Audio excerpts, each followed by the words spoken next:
Checking the sound. What is going on, guys? Welcome back to the channel. I'm gonna make sure everything is sounding good, looking good. Let me know in the chat if everything is looking good and sounding good. I know you guys are looking good. You're always looking good, especially the Dano Dojo crew. Welcome back to the channel. Welcome back to any of the new watchers that have been watching this live stream over the past maybe couple days, couple weeks. You know, you've kind of been coming in here and there. You've heard about crypto. Your friends are talking about it now. You're starting to hear your barber, your Uber driver. They're talking about Bitcoin, and you're like, all right, I gotta go on some kind of live stream here at some point. I gotta start watching some crypto content. And it's kind of what happened to us in 2021. So we feel you. So we thought to ourselves, you know what? We'd love to have a channel to basically catch those people that are curious and are wanting to go down the rabbit hole just like we did. And so welcome to those people. But first, you got to hit the like button. You got to subscribe to the channel, ding the bell to be notified so you can get right into the sauce with us on this channel. And so we're gonna discuss today what is happening. So we have these pivotal moments with the Federal Reserve where they have these FOMC meetings, and this is when they kind of break down the plan, the over-encompassing plan for the trajectory of the federal fund rates, which is very important to know about for how much money is going to be borrowed at a certain amount of interest rate, and what banks are allowed to get at a particular rate. And then that will determine what they're going to use as their interest rates to whenever they lend out money to us or people who are wanting to have, debt, get a loan, mortgage rates and, car loan rates and personal loans, small loans, whatever it may be. I mean, it's across the board. It affects the entire market. So now that we've had some of the highest interest rates, going up almost to, past 5% over the past, 4 years. And then also coming out of COVID where we had almost zero interest rates in 2020 and 2021, now coming back up to 5%, now trying to get back down below close to 3%. I think today it is kind of, speculated that we will be, according to the Fed Watch here, that we will be getting a 25 basis point cut. And so normally with these FOMC meetings, the market kind of does some choppiness. It gets a little volatile. Sometimes it dumps a little bit, but ultimately going into the FOMC and then it breaking that the Feds are going to cut the rates, then we have a market upturn. So maybe it could be just the same how it happened last time. We had basically a market, consolidate just a little bit, kind of a little open bearish divergences happening on the chart where we peaked, hit another peak, and then we consolidated off of that. You can look at some of the chart areas where we did experience, on the 4-hour, a bearish divergence, which happened on the chart. You can see it happen where it crossed right here as well on the SMI, and also where we had one here as well on the RSI. And so it's, in the short term, kind of looking a little bearish, but what ultimately this is if we're just going to be pinched right here, if you're looking at the Bollinger Bands might show you something a little different here. You might see that we're starting to kind of pinch a little bit. This is a good sign when it starts to squeeze like this, especially on the daily, and we're still above the 20 SMA. That is a good sign, guys. So I want to say, hold the line. I think this is just I don't think there's anything to worry about. I think if we start going below 100K, and we hit this line again, if we're thinking on the daily, how we just, this was nasty right here. We went as high as, what was the candle right here? This one was super nasty.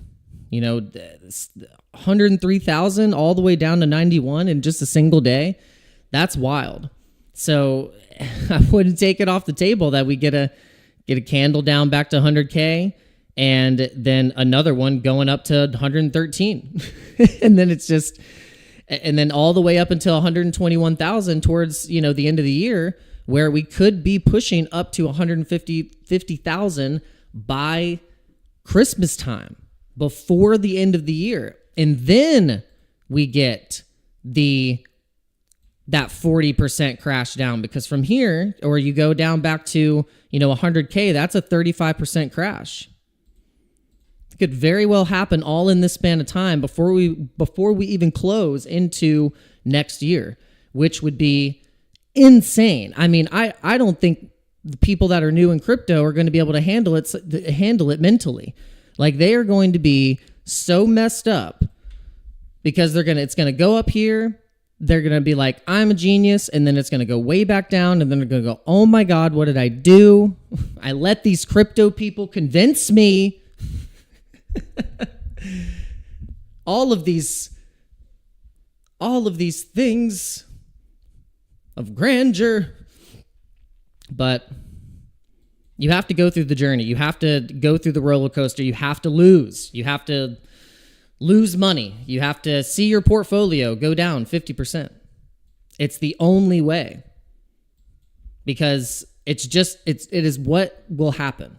If you've been in crypto longer than 3 or 4 years, you have seen losses, you've seen gains, you've seen your portfolio go up, down, up, around, do-si-do, boot scoot boogie. You've seen it do everything.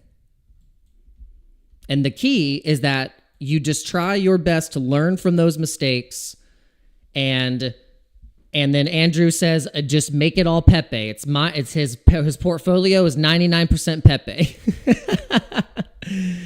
Yeah, you could just be just a simple man and just say, you know what, I'll just make 99% of my portfolio Pepe, and then the rest of the 1% I'll have in this Bitcoin and ETH, or ETH to cover the gas fee whenever I take profits of Pepe.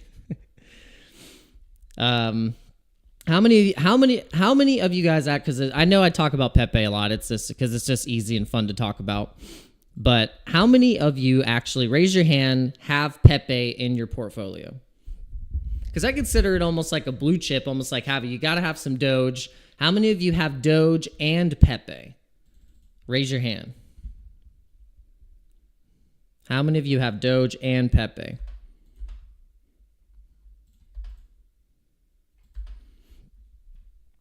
I would love to know. All right, let's see how many people are watching across all platforms. Okay, we got about 25 people. Nice. Okay, so algorithm's got to pick up a little bit. What you guys can do is do me a favor and just make sure you are destroying the like button. We just have to get the likes up. The faster we get the likes up, the more people that come in, and we can get the show on the road.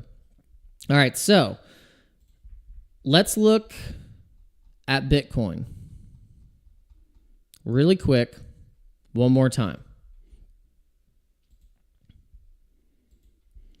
But we want to show you guys a more zoomed out chart. Let's see on the daily. Even on the daily is great. Maybe let's go on the monthly. Or the weekly, sorry. Let's do the weekly. Now, this one is very, this is just kind of going back to 2017. So then we can look at it. We can look at this. We can look at this together. Yeah, let's get this out of the way. Okay, so if you look at 2017, 2016 was the halving year and recovery year. And then into 2017, towards the end of the year, September, that's when we had the biggest run going up into December, which actually where it peaked in December, or actually around this similar. December 18th, 25th. Pretty interesting. So from September. And the percentage move from the bottom was 577%. Okay, so then off of that peak, we went into the bear market. It took from there to here, about 371 days to get to the bottom, which was 3,200. And then in 18 to 19, we had a recovery year of 333%, and then established a sideways and then a bottom back at 3,800.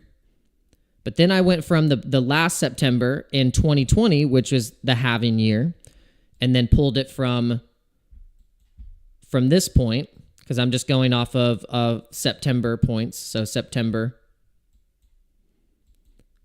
here. And then it went up from this bottom, which was at about 10K, 539%. And then this was where we had a double top. It consolidated down. You know, if you would have thought about how it happened the last time, you'd say, okay, it's going to go down a lot more. But it stopped here and kept going up to establish another new all-time high to 68,000, 69,000, which cleared the previous one, which was at 65,000, and then went down to a bottom of 16K. So if you were to say, okay, I'm going to match the previous cycle from here, and then match it, and then combined it here, and this is why I have my target at March next year of it being close to over $250,000 to $350,000 per Bitcoin, because of what it has done in the past, bringing it from here, from the Septembers, and that's the exact point of September right here.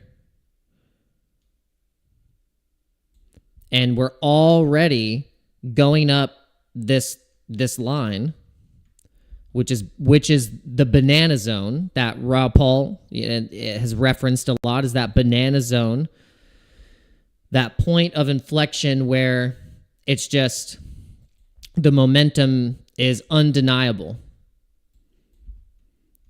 And then you can match that up with a curve that gets us, once it's done, which is going into next year. I think next year is where we're going to see the actual super cycle of the supply and demand mechanism of Bitcoin really kicking in, and it being priced at like $1 million per coin or close to it. We start to get up in this territory, it's very easy, because this is the trajectory line. So being at 500K right here, this is how we end up touching the band. This is how we end up touching the band, because we just start moving. And it would line up with exactly how it's moved in the past if you're looking at this.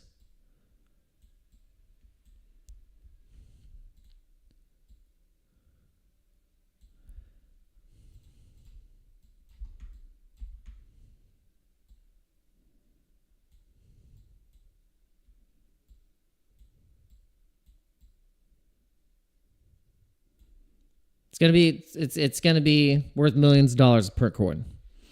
And we're not going to be really worrying too much about price at that point. It's just things are going to be priced in Bitcoin. And it's going to be very interesting to have to wrap your brain around, like, oh, wow, it is going to be priced in Bitcoin. But the thing that is really interesting to look at right now is the total market cap excluding Bitcoin and Ethereum. Exclude Bitcoin and Ethereum, and this is where I think the money is. We're going to have so much stablecoin, liquidity, all of the different types of narratives like real world assets and AI, crypto gaming, tokenization. Just go down the list. I mean, geo data mining. This is how we're going to get to 2 trillion, excluding Bitcoin and ETH. And then you go in and tie in Bitcoin and ETH, all of this all together, and we're breaking up into the 7 trillion zone. But this is going to be fully surpassed. I think my goal in my target is that Bitcoin alone will be at 15 trillion. Then we have ETH at 7 trillion.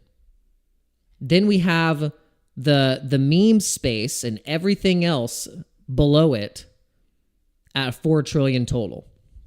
So if you're, Andrew P says, hold 100%. Yeah. So if you're able to hodl through like just some of the really hard times, it is possible that this market hasn't even seen anywhere close to what the value could be over the next 5 to 10 years. Because I think the cycles are going to probably be the bear markets are going to be shorter, and the bull markets are going to be overextended because of how much money is going into Bitcoin. Bitcoin then is the carrier of the market, and then once ETH starts to pump and move, we know that that's also the carrier of the sentiment of the altcoins, and then that makes altcoins pump. So it's just this compounding, cascading effect that ends up happening, and we've only seen just a few cycles of it in small cases. But now that the institutions are here, and we don't know for sure, but we have a very good inclination that crypto is going to be used as the back-end settlement layer for mostly everything. And AI is going to be the thing that's controlling it, so then humans don't have to do it. So then there's less human error. We'll have AI agents operating it all, and all we have to do is just execute a command, and then the thing is going to do the thing. And so everything is going to be settled like that. And our job now is to be invested in the cryptos that are going to be doing that and using that, and what chain is going to be implementing the most transactions or can handle it, whatever it may be.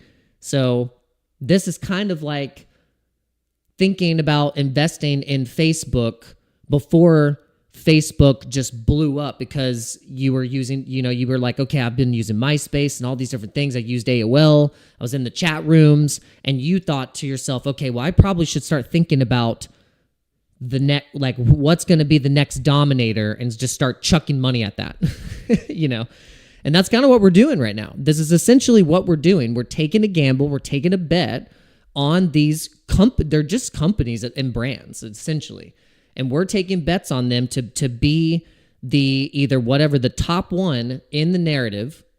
And so if you believe that Bitcoin will be the pick for a reserve currency, which it seems to be the theme now for a lot of these nation states and the United States and the Trump administration, saying, hey, we are going to actually set up a Bitcoin strategic reserve on day one, and they have a plan to buy a certain amount of Bitcoin and never sell it.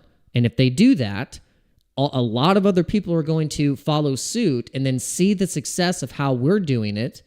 And then that's how Bitcoin ends up getting to a $17 trillion market cap. And then everything else under that is going to be like speculating into companies like Apple or Microsoft. And, you can kind of attribute Microsoft being Ethereum being like Microsoft, and Solana being like Apple. And then, NVIDIA being like Render, and, just go down the line. Brave being like, going with Google.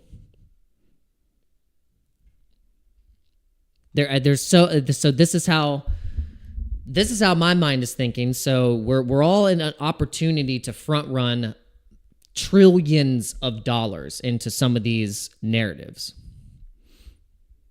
But you could be real simple man, simple woman, and just buy Bitcoin and Dogecoin and whatever you see in the top 50, chuck a dart. I mean, now you could probably highly speculate into Crow, because recently we had bullish news of the Crypto.com CEO meeting with Trump at Mar-a-Lago. There's a picture. We'll have to find it really quick.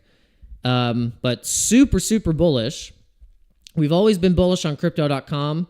They actually have, I think, some of the best reputation as an exchange, they do have good customer service. I will say, like, out of any like platform where I've had issues and I was like, I need answers, they're very fast. And I've gotten someone on the phone about a card situation. I was able to get in contact with them really quick.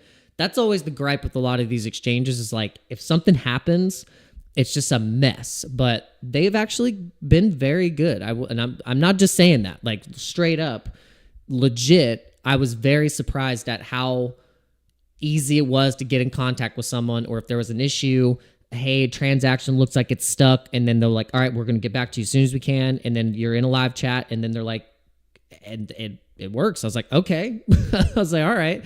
Like, good luck trying to do that with Coinbase. It's like, if something happens with Coinbase, you start feeling really scared because you don't know if you're going to get a response back. So it makes sense why people are more and more starting to get their crypto off of exchanges, because they don't want to have to deal with if something happens and they freeze their account, and they're like, then they can't get in contact with anyone. And so it's you don't want that to be the theme of your exchange. But yeah, so Lake the Great said the card is decent for Crow, but still prefer my Fold card. Nice. You have to tell me about the Fold card. But yeah, I like I've always liked the Crow card. Like, if you are good and very consistent with using the Crow card, and if you're always, maybe if you're buying something constantly online, you online shop a lot, or you have subscriptions, or there's a lot of ways that you can use it to then get like 10% off the purchase or 15% off, and then you also get Crow back. And so you can stack it up really fast. And if you just use it and say, hey, I'm going to use this Crow card for my everyday purchases like gas, groceries, whatever it may be, it starts to build up really quick. And I think at one point I built up like almost $400 worth of Crow rewards by stacking it. And then you can restake that. And then if you stake enough, then you can get free Spotify paid and Netflix paid. And then if you get really high up, then you can start getting access to airport lounges. You get discount off of Expedia.com flights and stuff like that. So, I mean, you can really start to build it up.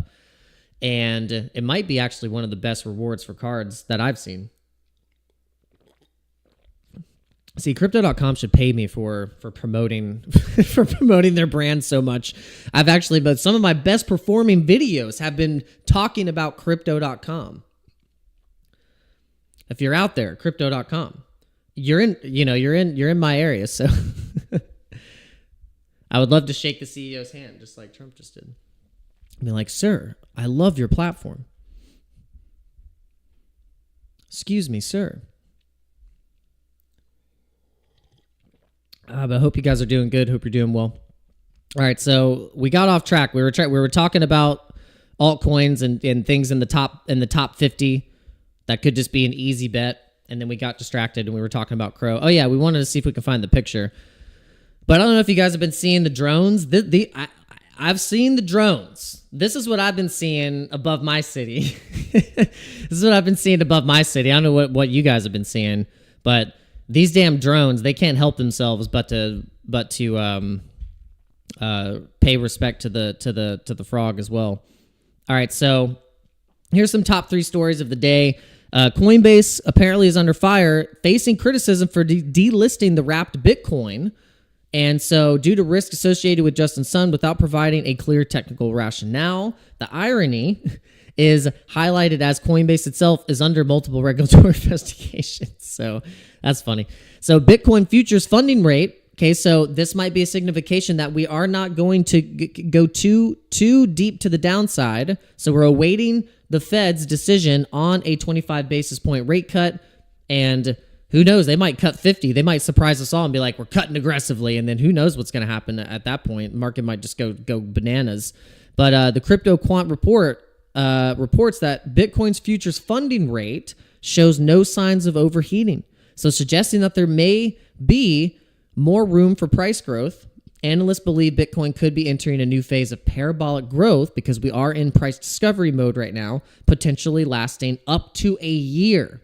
So this is what we've been talking about, guys, is that it could be extended out to and through the year of 2025, where we get up to the point of September and October being the peak of the run from the halving, which is actually about 520 something to 550 days away from that halving date, which was in April this year.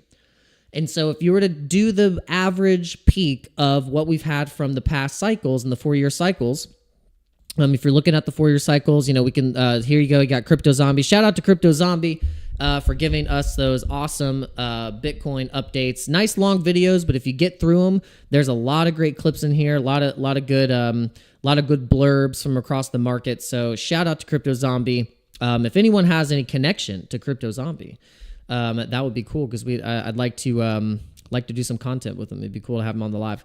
But yeah, so he's showing here that here's the peaks of where it ends up from previous halvings. You have the 2014, 2017, then what we've shown on our chart that we were showing you just about 15 minutes ago of the halving cycles starting from that point. And then you can see here from the bottom 2019, then having the halving around this area, and then showing the peak around this point.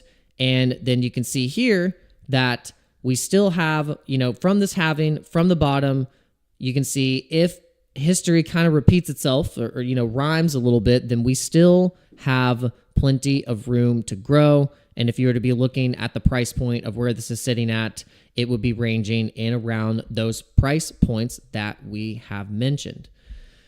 And so we still have some time, guys.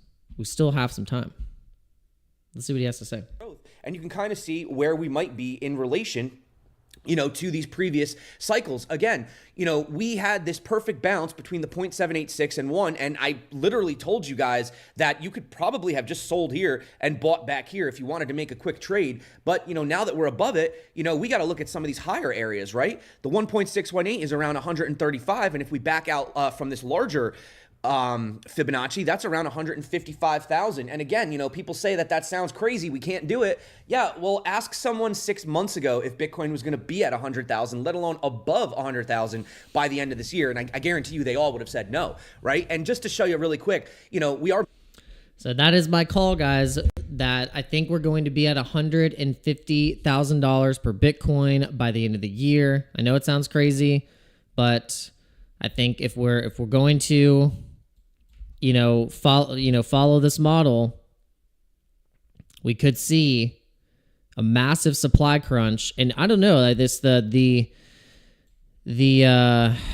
Bollinger Bands, if we can get the Bollinger Bands on the daily here, let me see, because it's just the daily is like looking really, really good in terms of Bollinger Bands analysis, because whenever the Bollinger Bands start to squeeze, they start to pinch like this, and it doesn't go below here, it doesn't get a big swoop to the downside, crashing, this is where we're going to get to 121,000 pretty fast. Like this is the target that we're eyeing. If you're looking at some levels, give it just, the rest of this week. And I think, and the decision today, this is going to be a good indication of how we could, potentially bounce off of this brand new. Yeah, exactly.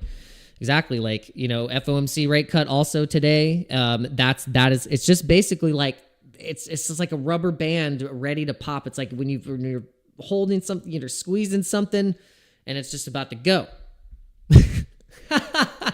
Oh my God. Too many. All right. Too many things. So it's just about to fly. Oh my Lord. Lord help me. Hey guys, thanks for coming in. We really do appreciate it. You guys are smashing the like. We can get the likes up to 20 likes. If you're watching on the TV, you got to hit up, right, select. And that is how you can hit the like button if you're watching on your fancy TV. I always say your fancy TV above your fireplace, your brick fireplace. You have a freshly skinned bear rug on the floor. You're laying on it, legs crossed. You got your remote, martini in hand, watching the charts.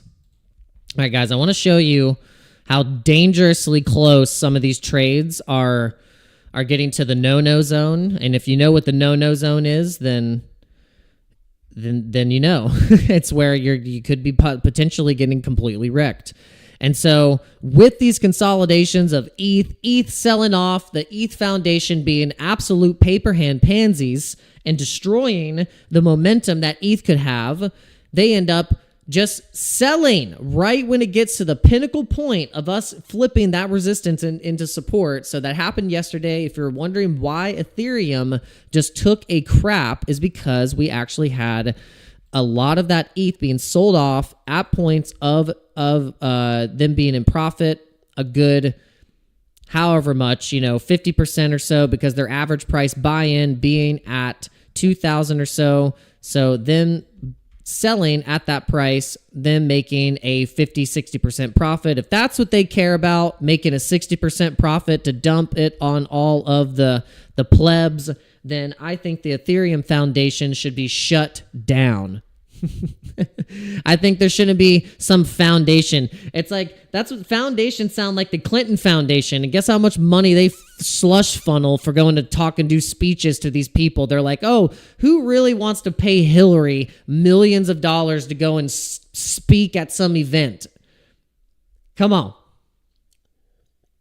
So shame on you, Ethereum Foundation. You got me liquidated.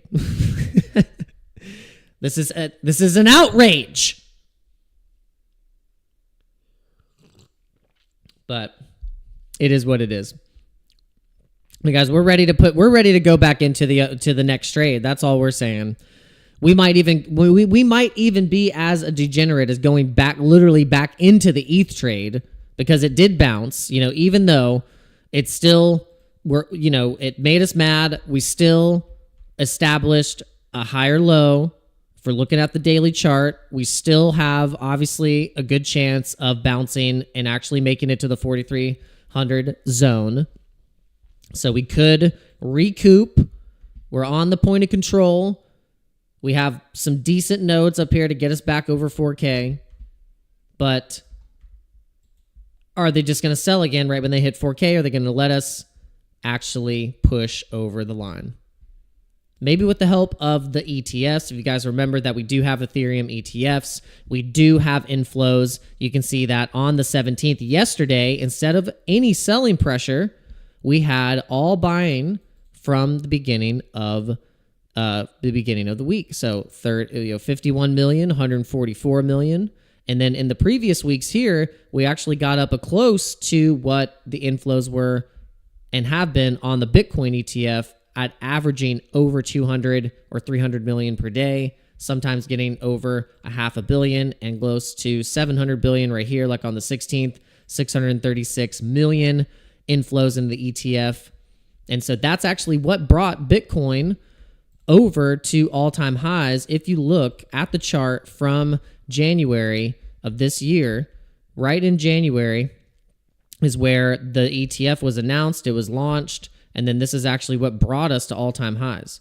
And so that was an 84% move to the upside. So I think my assumption is that ETH, once it starts to get the same type of institutional adoption and inflow, then we will see ETH from its point here hitting back onto this trend line, which would actually send ETH up to over $10,000 per ETH, or 1,500 or 14,000 per ETH, making it 281% move to the upside, actually outperforming Bitcoin in this run. Because if you were to look at Bitcoin and how much more up to the upside it has and potential to the upside it has going into this level, and where we think it's probably going to take a break, is it could go up 200% going into next year, and ETH, like I just showed you, going up 261% to the upside if we can get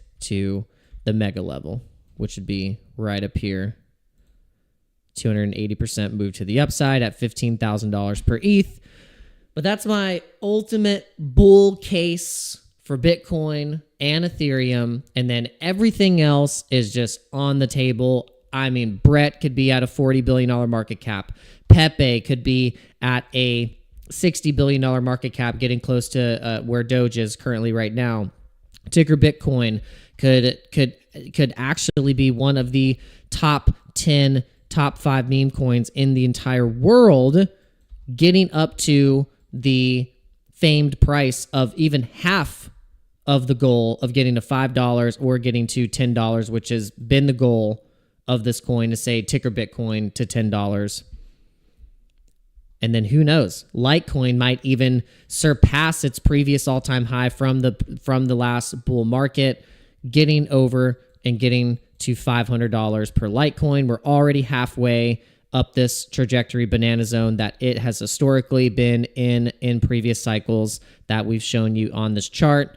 Litecoin came back strong, establishing itself as a contender with these meme coins, and reminding everyone that we all are meme coins at the end of the day. It's who's going to get the most attention and who's going to actually buy the token, because it doesn't matter what kind of product you have or even what your logo even looks like, but at a point to where, are you going to get attention on the coin? Does it actually make people laugh? Is it fun to hold? That might be what saves your boomer dead project, and that is what Litecoin established. But we know that Litecoin is not a dead boomer project. It actually is a really awesome protocol, and if you believe in Bitcoin, then you'll probably end up believing in Litecoin as well, because it's a great option for cross-border payments, peer-to-peer payments, a cash digital system that has the same mechanism and same proof of work mechanism that Bitcoin has, but it's a lighter version. So in essence, it's like the silver to Bitcoin's gold type of thing. And I can get down with that. And if you've ever used Litecoin, it just works, and it's just a cool option. That's all I got to say about Litecoin. And also, I think it's a good oscillator for when you could be taking profits for your altcoins, because when Litecoin is in this range, I would wager to bet that the rest of the altcoin market is going to be popping off and doing some really cool stuff, and possibly being just as high up in market cap valuation and speculation that Litecoin is. So if Litecoin is in like the $300, like if it's in between 275 and 358, I would bet that things like Aave and HBAR, just SUI, Injective, ICP, Caspa, Chainlink and Render and Doge, and I mean everything. I think everything would just start to be just off the charts. There's going to be things that are going to go up more than others, but at a point, it's just there's going to be a point of everything go up. Can you get out alive and take profits? And are you going to be able to be in the best performing tokens? And it's not guaranteed. That is why you don't always put all your eggs in one basket. You also don't have yourself way too spread thin, because then you don't have actual size and exposure into something, because no one's going to tell you this reality. You have to put money into the market. You're not going to get anywhere by putting just like $100 in this one thing, $100 in this one, $100. Like if you have $100 spread across 100 projects, even if at this time some of those might 20x, or some of them might 10x, some of them might go to zero, and you just lose all of the $100 and it just goes to zero.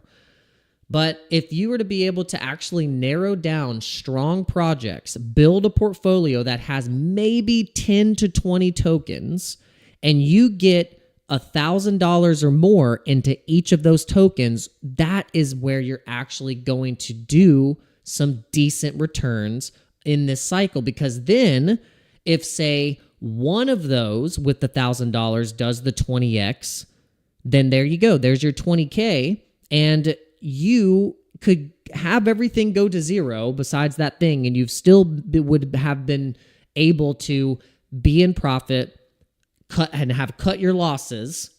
But then imagine in those 10 strong projects, you have 2 or 3 of them do maybe a 10 to 15 to 20x over the cycle, and you're taking profits maybe on the way up, then that's how you're able to not have you, and you don't have to focus on so many things. Like you can just say, okay, I know the gaming narrative. You can say, I know that the gaming narrative is going to be huge. You can say, I know AI. Gaming, AI, and memes are the 3 strongest narratives that I think are going to get the most volume, for sure. I mean, it already has been proven by trading volume alone.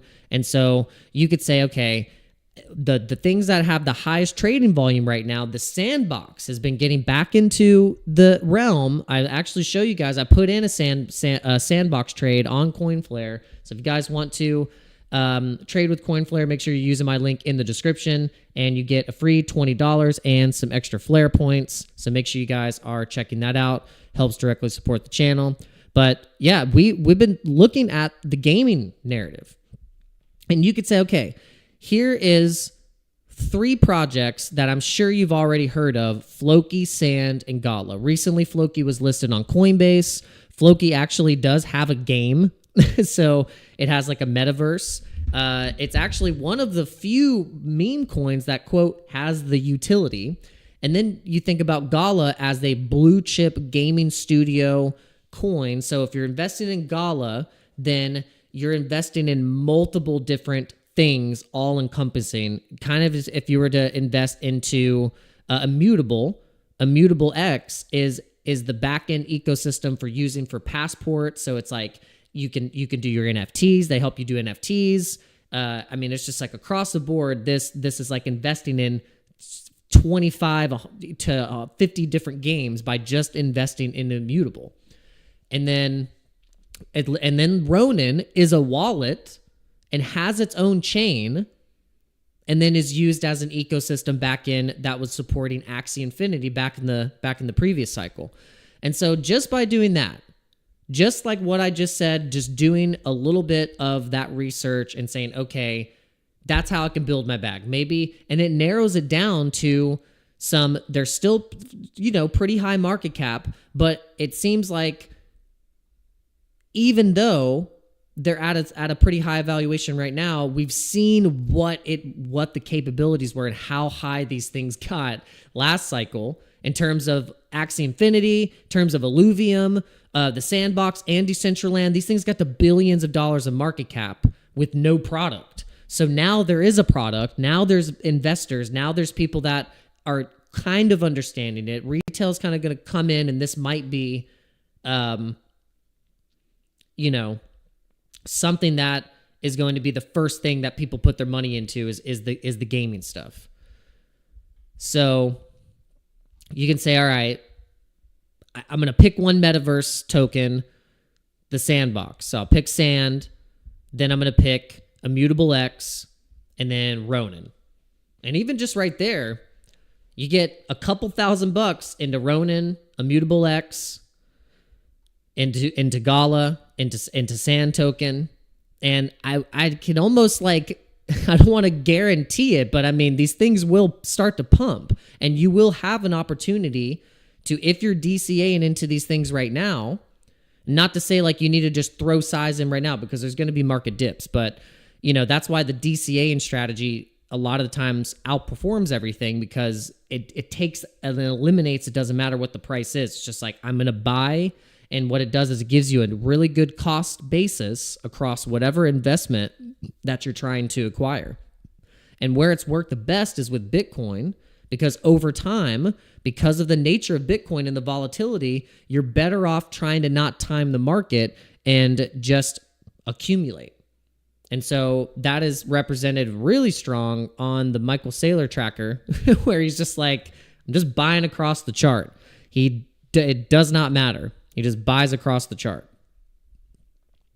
All right, so let's get a little morning briefing here on kind of what to expect here. This is a breakdown from Yahoo Finance. So we thank these two for talking about crypto and adding it into their morning show. Brad Smith, and let's get you the 3 things that you need to know this morning. Hey, good morning, everyone. First up, Wall Street is awaiting the Fed's final rate decision of the year. 97% probability here of a 25 basis point cut at the central bank's 2-day policy meeting. This is according to the CME FedWatch tool. But with recent data showing a solid U.S. economy, a healthy, cooling labor market, and sticky inflation in some areas, many expect that the Fed will cut less than initially thought in 2025. Investors will also focus on the Fed's economic projections and what the Fed chair, Jerome Powell, says about the pathway forward during his news conference, 2:30 p.m. Eastern Time, Wednesday. Plus, Bitcoin rallying once again, crossing 106,000 for the first time ever early this morning. The Trump-fueled crypto rally has certainly pushed Bitcoin up. It's up around 50% since the election. The inclusion of MicroStrategy in the NASDAQ 100, well, that has fueled some of the optimism this morning. The company is the largest corporate holder of Bitcoin, and it keeps buying more by selling shares and convertible bonds. MicroStrategy Executive Chairman Michael Saylor, he recently told Yahoo Finance that he'll be buying Bitcoin at the top forever. Wow. And stock futures are higher to kick off the last full trading week of the year here. It comes after a sluggish week for stocks. The NASDAQ outperformed, bolstered by a reversion to more tech names here. Now, market breadth, it appears to be narrowing once again in favor of the biggest names in tech. The Mag 7 outperforming the broader S&P 500 over the last month. Interesting. Yeah, so you saw that chart with the interest rates, how it was basically almost at zero. So it's it's crazy how we went up so high in interest rates and they were just charging us out the ass for for everything, and everything gone up.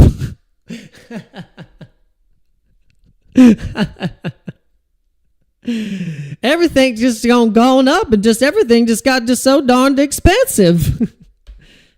Going to the grocery store, I just tried to get some bacon and eggs. Oh my gosh. By losing my mind. I'm starting to turn into an old Southern lady. This is the state of the market, guys. I'm turning into an old Southern lady, confused about why things are so expensive.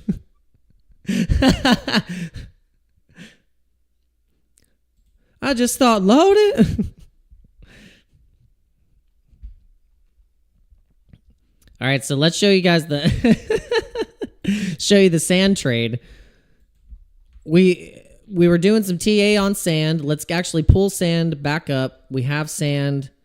Here it is. We were thinking sand actually looks really bullish, and because it's been in partnership with recently, they were going to launch some type of thing with Attack on Titan. That's what it was. Yeah, Attack on Titan. They're partnering up and doing some kind of NFT launch or some kind of special event, and we're thinking to ourselves, okay, we got a head and shoulders here. It already created the shoulder, the head created the other shoulder, so now it's sitting at what could be some key support. So if it can bounce off of this level, and then you can see here where we had a mega green candle. This was this year too. This was in November, where we actually managed to clear up to about 87 cents on sand. And then once we cleared that, we swooped down, created a kind of a bearish divergence here that brought us back down to this level. But we established from this consolidation here a higher low. So if it doesn't keep breaking down from this point, we were thinking, okay, look, it's looking like it might be getting to the point of being oversold. And if the market can flip bullish more on sand, then the target would be 87 cents. And so that's why we got into the trade. Maybe we could have gotten in a little earlier or a little later to get a better entry. But I think an entry price at 66 cents is not terrible. And if we're shooting for that first take profit at 87 cents, then that isn't too bad of a trade. But if we're actually shooting for more of a long-term hold where we want to get a little bit closer to where this thing was prior in the last cycle, we want to look at the daily. And we can see that if we can break some of this key resistance that is established in these levels, then we could be heading to something around like $3. So if we're long swinging this thing and we want to hold this thing to $3, then that's where you can actually make the most gains by just having a little bit of patience. That's what I'm thinking about sand. And according to this list in gaming, it's one of the highest traded volume tokens in the space right now. And also in terms of market cap, it's the top 3 in terms of gaming. So might be one to keep on the radar. All right, so let's see any other news breaking. Let's see. Okay, this is one. 1.5 trillion Deutsche Bank builds a layer 2 blockchain on Ethereum. Bloomberg is reporting this. BlackRock already has a layer 2 called Build that they're using to tokenize a lot of the traditional finance stuff, helping bridge the gap between a lot of this, old liquidity and old systems being put onto the blockchain. This is why I think Ethereum, if you say why Ethereum is key is because I think that is going to be the true next big flood into from the traditional side, almost like software. It's like they're just going to use Ethereum for applications based. So and then what's great is that there's all these, projects and these contracts and these coins that are on top of Ethereum. So regardless, if the traditional finance people don't care about the memes, or they're like, whatever, we know there's memes, but we're using the EVM and so we can build an entire banking, basically the banks and these traditional finance people want to build a virtual version of what they have and make it go. And make it just be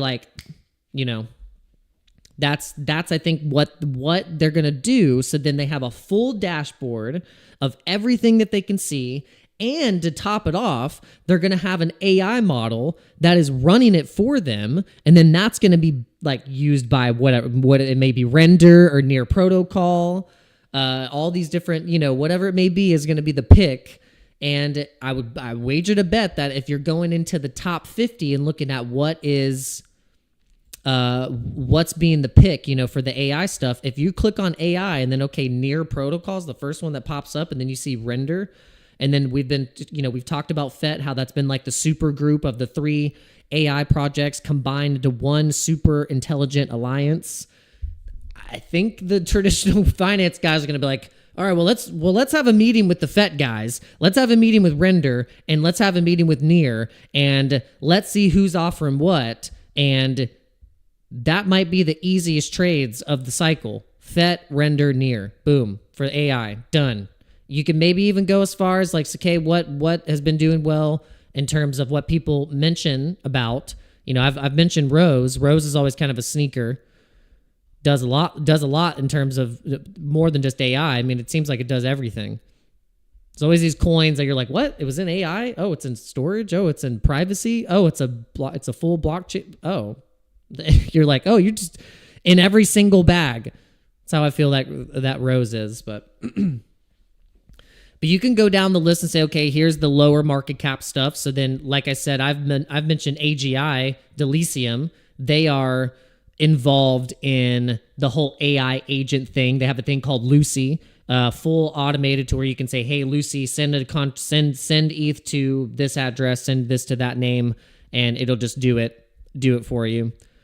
So that's a low market cap. That's 195. That's kind of like my little gem of an AI token. And I'm telling you, I don't even have any yet. I've been kind of waiting. I've been like, is this thing really worth going into? And now that I see that, okay, it's standing pretty strong, it's going in the right direction of what the AI narrative is that they need AI agents to be able to just do whatever you need it to do. And so that's kind of my low market cap play for AI. And then if I was to go heavy, big market cap stuff, I'd go Rose, and then also FET, Render, and Near. Near didn't realize was in AI, but more so is almost like a doing what Solana is doing, but in a way that is building more of it's a naming service. So it's like you get a name service .near. It's not like addressing like normally, like how you get like a seed phrase. It's different. So I don't know if you've experienced or gone into the ecosystem of Near protocol, but it's different than most, and you kind of have to get used to it a little bit. But I think with that, it might even, I don't know what the programming language is. I don't know what they use, but I know there's a lot of dApps. There's a lot of things happening on the Near protocol and also big partnerships. So definitely want to keep that on the radar. And guys, this is just AI. I mean, then we can go into the gaming, then we can go into DeFi, then you got all the back-end ecosystem stuff, all the different protocols and the tokens themselves, like Jupiter. People use Jupiter like crazy. Then you have all of the old dexes, like, Pancake Swap, and I think there's like a Burger Swap. Yeah, there's like all kinds of swap. Yeah, Burger Swap. You guys remember Burger Swap? I think, it was Binance. There's so many, but those might start popping off again. For Solana, you have Radium, you have Orca, Jupiter. There's Meteora doesn't have a token yet, but maybe they might launch a token or have an airdrop of a token. It's just a matter of time. I was using all the swaps inside of the Phantom wallet a lot, and I ended up getting a very small allocation. I think I got 200 Jupiter for interacting inside the app, because it routes it for you by using all these different protocols. And if so, you end up using the protocol, then you get the allocation of the token. Speaking of allocation of the token, let's look and see how Pingu is doing. Because Pingu, everyone was super upset about the Pingu launch because it just launched and obviously people sold. That's what happens every single time with these tokens. It's never guaranteed that if a token is going to get launched like this, linked to an NFT token, or especially if it's linked to people that are holding NFTs, because the NFTs have been down so bad that the moment that these people that are holding the NFTs get the token, they immediately dump it because they're like, oh, I can buy groceries now. They're like, I can finally buy groceries. I haven't been able to eat for weeks. And so they sell the token. And then the people that, were so bullish on trying to buy the token, they bought it here. And then they have to wait for another couple of weeks for it to pump again. And so Ivan made a good point. He said, look, Pingu's for the long haul. If you're trying to trade the airdrop era, good luck. But if you're in it for the long haul, then you can be willing to hold. So if it launched at 225, then you can bet, okay, if I'm willing to hold it from and DCA from this point, then at 14 cents DCA, and for it to get back up to $1 or over $1, then that's a really good return. So now it would be just an insane time to pick up Pingu and just spot hold Pingu and just be like, I'm going to put $500 of this and see what the heck happens. Because it would just be a high conviction play, knowing that Pudgy Penguins, it has been one of the most successful NFT projects to successfully get a realistic, legitimate contract with something like Walmart, having the Pudgy Penguins in Walmart, and then also just having the kind of community and the kind of backing that they have, how they're operating. They are actually doing stuff, and when they promise something, they actually do it, which is a lot of these NFT projects They don't do crap. They have this roadmap, and they don't do it. They do like one phase of the roadmap, and then they give up. And so if you think that, okay, Pudgies, they have high conviction, and you could say that, you know, they're doing it well, they're doing it right, this thing could easily break back up into where this price point was, you know, on spot listings. 100%.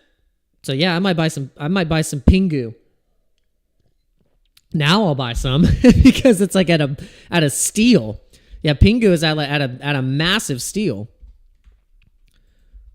I mean, if it was going to go any lower, that was it. 9 cents, and now sitting at 14 cents. So I mean, this is a big descending wedge.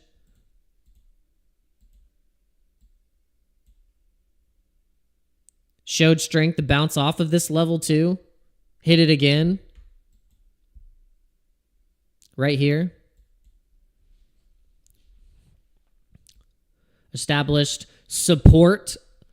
Really nice support at this level. Massive support at 14 cents too, to bring it up to $1. As it actually looks this looks good. Guys, are you seeing this right now? Look at this chart. Actually, the Pingu chart looks tasty. Look at this. Look at this, guys. Look at this support right here. Look at how much this thing could crush. I'm like could crush it. I'm getting cold like the penguin. This could be a very good trade. Is Pingu on PHEMEX? Let's see. Let me check. Yo! Oh my God. Okay. Let's go. All right. It's spot and is this the right coin?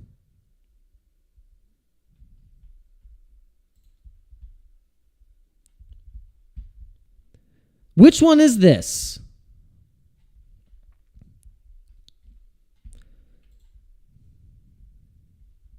There's two different pings. Which one is it? Pingu. There's Pingu, Ping. Holy Jesus. Okay, so Pingu. Then we have Ping. Oh my gosh. Well, whatever that chart is, it's bullish. Okay, Ping, Pingu.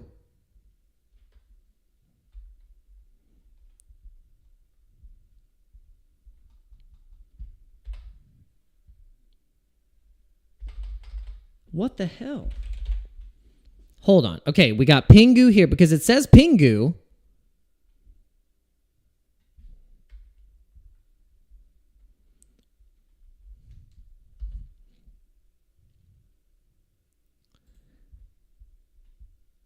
Okay. Well, either way, this this chart right here. All right, well, let's look at this chart.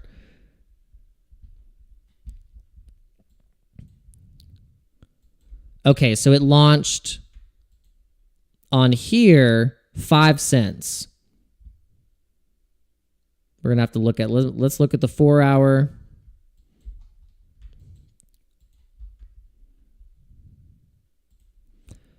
But then I want to go back to this other one. This Ping. Okay, so that's just spots. They don't have a contract for Ping. But man, this Ping chart, I got distracted. I thought I was charting Pingu, but I was charting Ping.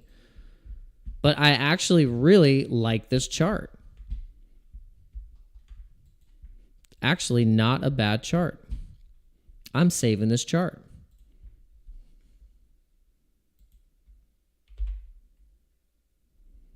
Okay, there we go. So this is the one we want to be looking at here. And then we look at the 4 hour. I probably have to go into the hour. Okay.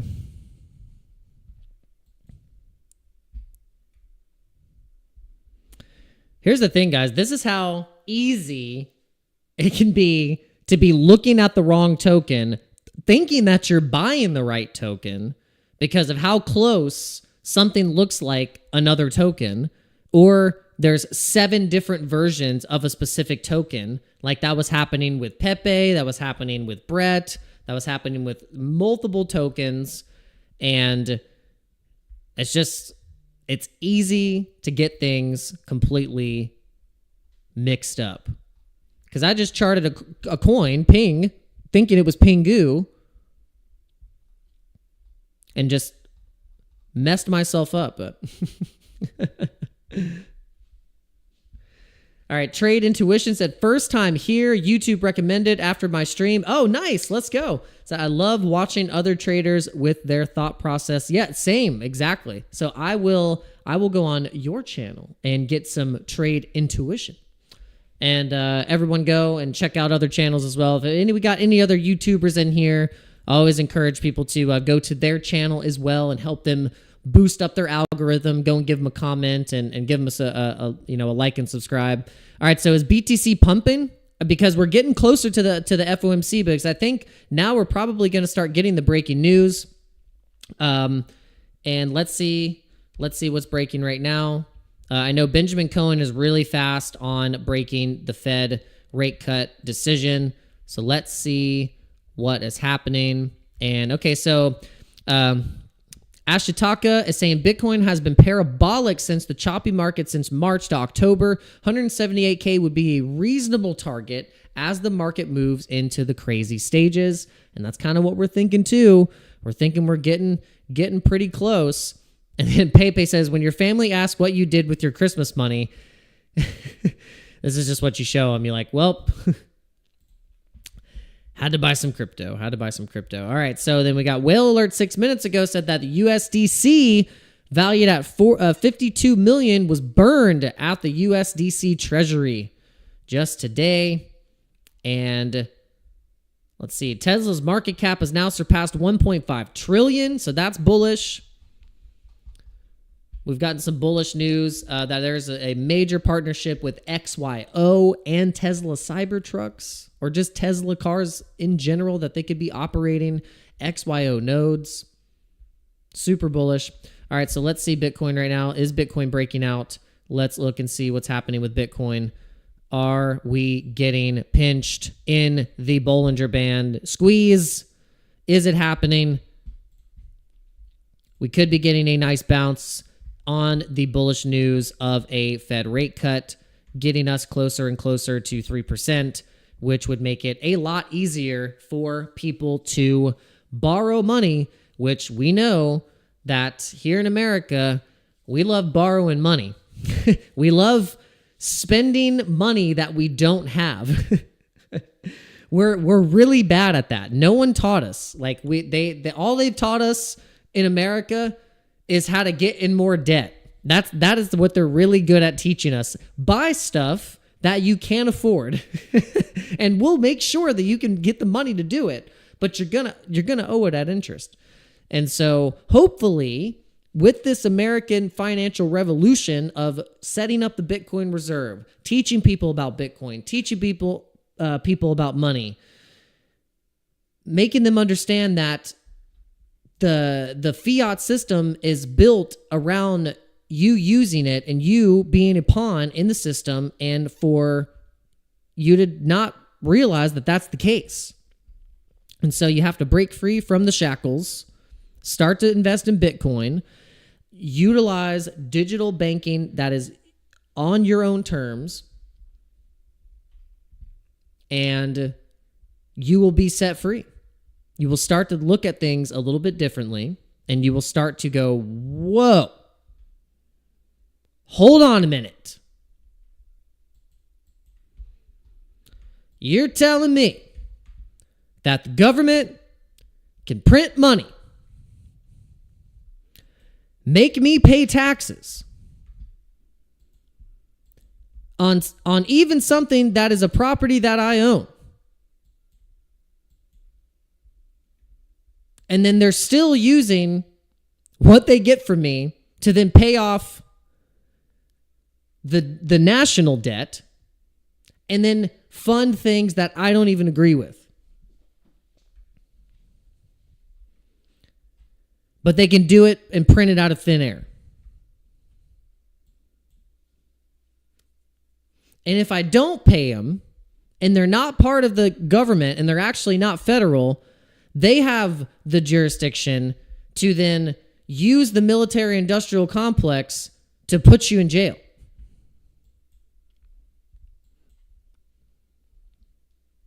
That's wild. That's crazy.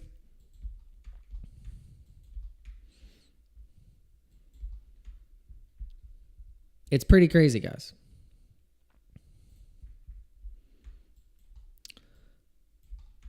But we might have to buy some ping. Now we're bullish on ping. I don't know about you guys, but I got really bullish on ping looking at that chart. I was like, yo, ping is looking nice. We're bullish on ping now.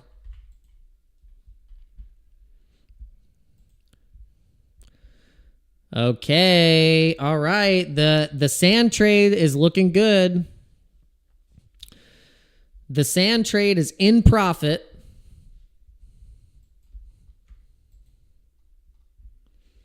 The trades that we are currently in, we opened up and scaled into our positions. So we opened up a sand trade. We opened up the XRP trade. We scaled into the Doge trade. We opened up a Solana trade. We scaled into the Pepe trade. We opened up a Litecoin trade. We have our Bitcoin trade open still. So we are in what we think are going to be some of the best performing altcoins and tokens in this run in the next couple months. And so we are fully prepared and positioned. We hope you guys are too. All right, thanks for coming in today. I really do appreciate you guys. Make sure you guys are using all the links in the description. I'll remind you guys where they are. You just have to go down below of this video, and you can check out all of the links and all the partners of this channel. Our partners are absolutely amazing. They have amazing bonuses and giveaways on every single platform that I use, whether it be COINFLARE, PHEMEX, Bybit, OURBIT. And then also, if you want to check out Nakamoto Games and check out some of their AAA games and also their in-house games to test out interacting in the cryptocurrency ecosystem, check it out. And this is where you guys can get some tasty, tasty, juicy bonuses. I'll explain. With COINFLARE, you can get Flare points. And then with PHEMEX, they're doing if you're trading Pepe, they're running a Pepe campaign. So you got to check that out. Click on that. It helps directly support the channel. And we really do appreciate it. Elon's cat's like, we good. No, I mean, you guys can click it or you don't have to. All I ask is that you hit the like button, share the channel. And if you want to directly support the channel, then you guys will click on those links. But it is 100% up to you. All right, so yeah, the Pepe trade.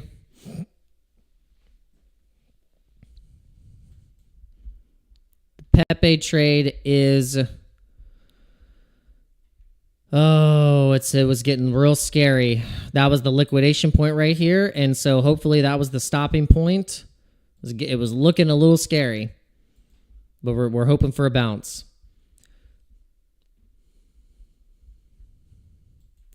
We are hoping for a nice bounce on this one. All right, so it's getting close to the FOMC.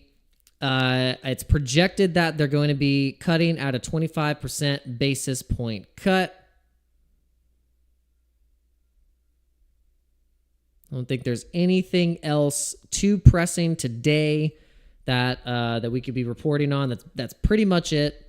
We could explore, see what's trending right now. Let's see. Okay. So Sailor Eyes Crypto Advisory Role. So let's see what this is all about. Okay, let's watch this clip. Here's in the crypto community about your political views, and I have to ask: have you met with President-elect Donald Trump? I've met with a lot of people in the incoming administration, but I couldn't comment further than that. Okay, can't comment further than that. I was going to ask you about plans, but instead I'll ask you about whether or not you would be willing to serve in the Trump administration in any capacity. Bloomberg has reported that there potentially could be a crypto advisory council. Is that something that you might be interested in? You know, I'm always willing to provide, you know, thoughts on constructive digital assets policy, either in confidence or publicly. And if I'm asked to serve on some sort of digital assets advisory council, I'm probably would do so, yes. You've been relatively less. It definitely makes sense. It's, you know, if he's, I'm sure he's already been asked, of course. I mean, Michael Saylor has been the loudest voice in the Bitcoin community and in basically, you know, what he's been able to do with this company and how he's using his shares and using collateralized debt and also at low interest to be able to, you know, get the conversation going. And also, I think he is also, you know, people don't realize that this guy's a software guy. So if anyone's going to embrace Bitcoin DeFi, it's going to be this guy. And also being able to use Bitcoin more as a means of energy to be able to get things done. And so that, or make things happen faster. Like, okay, we need to get the Bitcoin here to be able to do this and that. And then we can make things move a lot faster and quicker and more efficient in our age right now, because that's honestly what backs up a lot of progress is that, like, okay, we got to wait for this payment to get here. It takes 7 days. All right, we got to wait for this to do this. Okay, this person's got to sign this contract or whatever it may be. That's all going to be solved through the blockchain. And so if Bitcoin is that settlement layer and then also is being used in different modalities, but then also through DeFi, I'm about it. And then that's actually what we are going to be starting to focusing on really heavy on this channel, I think, is going into the layers of Bitcoin and Bitcoin DeFi and actually what is going to be actually accessing Bitcoin's liquidity going into the future. Because imagine that you have portions of Bitcoin. Say you got like, you know, $5,000, $10,000 worth of Bitcoin, which is more than most people have. You'd be surprised. You think that's a small amount of Bitcoin to have, but in average, most people hold zero amount of Bitcoin. And so if you're one of those people that have even $2,000, $3,000 worth of Bitcoin, you are putting yourself in a percentage of a high percent, like a percentage of people that own a portion of the Bitcoin network. And so the closer you get even to getting $10,000, $20,000 worth of Bitcoin, you're going to be able to use portions of that Bitcoin and do stuff with it. You're going to be able to leverage it. You're going to be able to use it as collateral because of what it is. And this is why I think it is very important to start to think about Bitcoin as being a base of your portfolio on a small scale, just like these companies are doing. And then you get used to the idea that it is your savings account, but then also a means of moving energy around and making the Bitcoin do stuff, which is going to be the theme coming up in the next 5 to 10 years, really.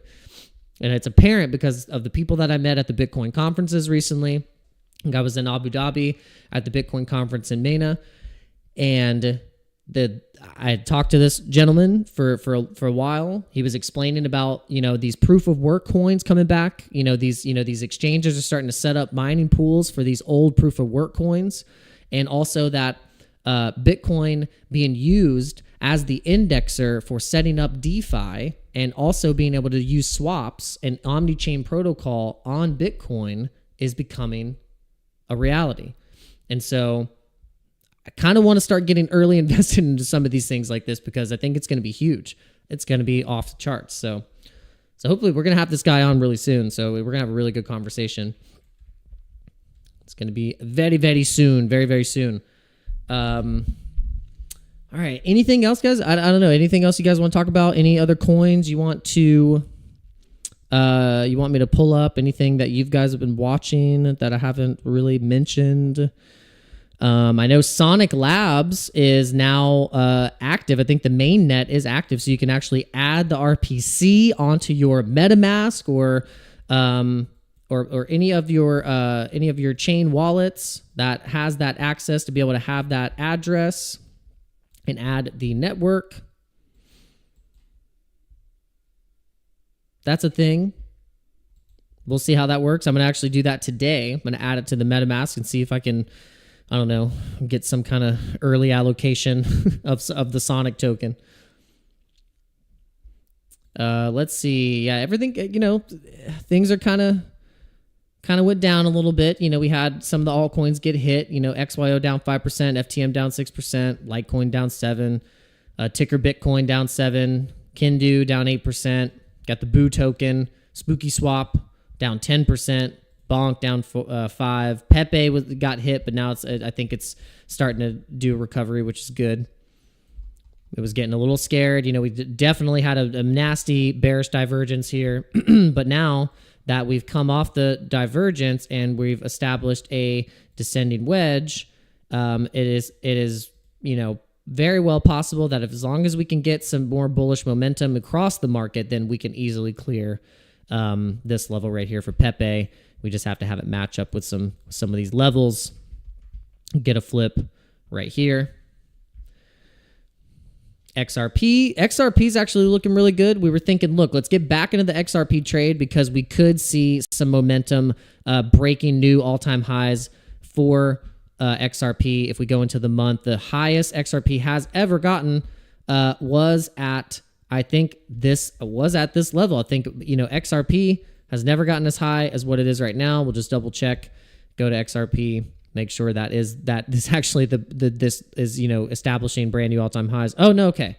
All-time high was actually 7 years ago when it got up to $3.84. Okay, so I knew it was a little higher than that. So if we're going to be eyeing the recent all-time high, recent as in 7 years ago, then being in an XRP trade is not a terrible move. So $3 and what was it? It was $3.84. Okay, so let's see from our entry point right now, we get $3.84. Not be too bad. Headband would be happy that I got back into the XRP trade. Hope everyone is doing well. Thanks for coming in. I appreciate your support. We're just going through the markets. All right, let's see what the daily degen has to say. Pingu went down 34%. You can see here, it's kind of what's been happening across the market. Oil at $70 a barrel. We got gold sitting at 26. Gold kind of going down a little bit. Top gainers. Haven't heard of most of these coins. I've seen Pepe Unchained because it was being promoted on some websites. So I've seen this. So that seems to be doing okay. I'm not really familiar with some of these coins. Top losers. One of them being Pingu with some Milady Cult coin, Cult token. Some of these I am not familiar with. All right, so let's see. Biggest TVL movers, we have Hyperliquid. So we've been seeing Hyperliquid adding some TVL.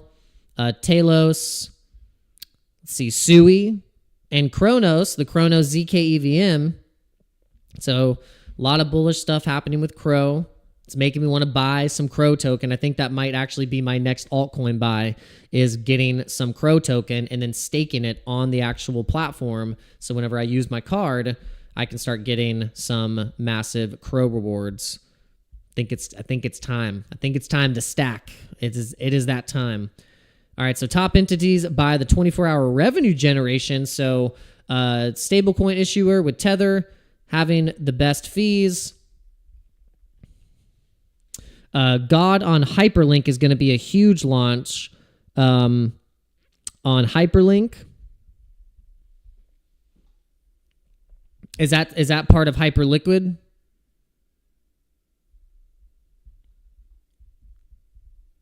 Yeah, anything like that, Headband, you can always put it in the Discord. If there's any type of important thing like that you think we need to know about, you guys can always link that in the Discord so then we can get a little. Okay, okay, on Hyperliquid. Oh, okay. Okay. So it is on Hyperliquid. Okay, yeah, we'll check that out. Yeah, we've just been seeing Hyperliquid everywhere. We haven't dived in yet, but we are going to click the button, and then go in and then start to do the thing. And the last ecosystem that we truly kind of did that with was Metis, where we actually we bought Metis, we sent it into the wallet, we started to go into the DeFi, we started to look at the different protocols and what's available, the launch pads. And so I just have to do that more often. I feel like it does help and increases your DeFi knowledge, and also it opens your eyes to different opportunities and low market cap coins that could potentially run if said chain starts to add some TVL and start to do some high liquidity stuff. So Fear and Greed Index right now is sitting at 81, so it's still an extreme greed. So I think people are still betting on the market to keep going higher. I don't think, obviously we don't want it to stop. And the chart of the day is actually Litecoin. So actually that's great. So Litecoin is one of the only tokens green on the daily today. And there is much speculation that it may get an ETF later this year. And so we've been bullish on Litecoin. If you guys have been watching this channel, we told you, this Litecoin is going to be one of the better trades of the cycle. Right now the trade that we got into, we should have waited a little bit. I think we overjumped the gun. We got the entry, but we should have known that the market was going to do a stupid little dump before Jerome Powell talks. I don't know why we always have to do this. I don't know why it has to be a thing that every time that man has something to say, we have to have all of this stupid, FUD and market manipulation. It's just like, guys, no. Let's just stop selling. Less sellers, more buying. Please.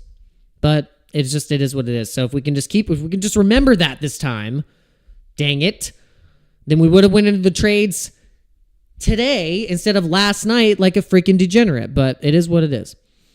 So hopefully we get the bullish call on Jerome Powell, saying that we're going to get the cuts. We're cutting rates regardless. I think they're not going to say, oh, well, we decided not to cut the rates and fake everyone out. But at this point, you never know. The audacity of the Federal Reserve and what these people do to shake up these damn markets is beyond me. It's beyond me. But all right, guys, thank you so much for tuning in. If you can do me a favor, absolutely destroy the like button, and we will catch you later on the next live stream. I'm not exactly sure what time we're going to be doing it, but it's going to be probably a little later tonight because we do want to live stream. We missed one or two live streams going into the night because we were covering some gigs and doing some stuff kind of outside of crypto, but we definitely want to bring you guys a later live stream because I think we might actually see some really, really super bullish moves coming out of the FOMC and then also going into the Asian market opens in 9:30. So we'll actually be streaming probably at like 10 o'clock. So watch for the stream coming in at 10 o'clock. I think the prices are going to be doing some things. The market's going to be getting shaken up, and I think it's going to be real fun, guys. And we'll probably end up actually playing some crypto games. We'll pull up Medieval Empires. We'll go into Nakamoto games, and we will just have a good old time. But thank you very much for coming in to today's live stream. We appreciate every single one of you. Anytime you come in here, it means a lot to us because you could be going to any other live stream, but you guys are coming here because this is the place to be. And we want to always provide the most, open, inviting environment for new people to come in, experts, intermediates, whatever level of crypto you are in on your journey. This is always going to be a fun place to hang out at the Dojo Crew. So with that being said, just make sure you are doing the housekeeping, which is just, commenting, hitting the like button, joining the Discord, getting involved with all of the things that have to do with the dojo crew, and just be evangelistic and share this with your friends, because this is the time. They're going to be asking you questions and you're going to want to give them an answer. So, and one of them could be sending them to this channel in this live stream. So, all right. Thank you guys. God bless you. Have a good rest of the day, and we'll see you on the live stream later tonight at 10 p.m. Eastern Standard Time. All right. Peace.